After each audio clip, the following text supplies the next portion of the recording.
Now they ran an experiment to test optimum power and time settings for microwave popcorn. Her goal was to deliver popcorn with fewer than 10% of the kernels left unpopped on average. She determined that power 9 at 4 minutes was the best combination. To be sure that the method was successful, she popped 8 more bags of popcorn, selected at random at this setting. All were of high quality with percentage of unpopped kernels shown below. Does this provide evidence that she met her goal of an average of fewer than 10% unpopped kernels? And we're going to use a significance level of 0.05. So choose the correct null and alternative hypotheses. So the null hypothesis will always contain the equal sign. So we can eliminate a few of these off the bat, and we want our goal of fewer than 10%. So we often will turn to the research hypothesis first, the alternative hypothesis, our goal, fewer than 10%. So we're looking for less than 10. So this one right here, A. The null always contains the equals, and then the research hypothesis is that it's less than 10.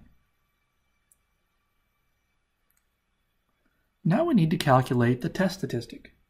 We're going to open this up in StatCrunch. The data opens right up. If you want to make this, instead of var1, we can put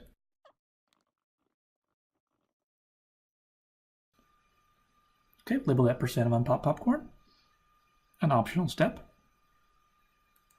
I'm going to go to Stats, Tstat, and one sample. We actually have the raw data, don't we? I'm going to select this. Our hypothesis, I'm going to change this number to 10, that's what we're comparing it to, and then change the alternative hypothesis to less than. If we run a confidence interval, you would run that here as well, and press compute. Okay, so we're given the sample mean of a little over 8, and here is our test statistic at negative 1.85 in this case. P-value 0.05. And the p-value, run into 4 decimal places, is 0.0532.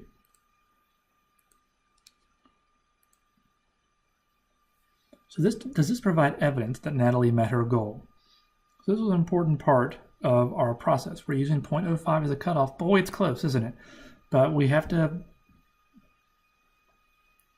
create some sort of boundary, and that was at 0.05. And the p-value did not go below that. So there is not enough evidence to suggest that less than 10% of the kernels are left unpopped. Now, I always have to look at the other one. I know it's one of these two. Make sure I didn't really misread that. There's not enough evidence to suggest that at least 10%. So at least 10% means 10% or more. And so that was not the alternative hypothesis. Less than.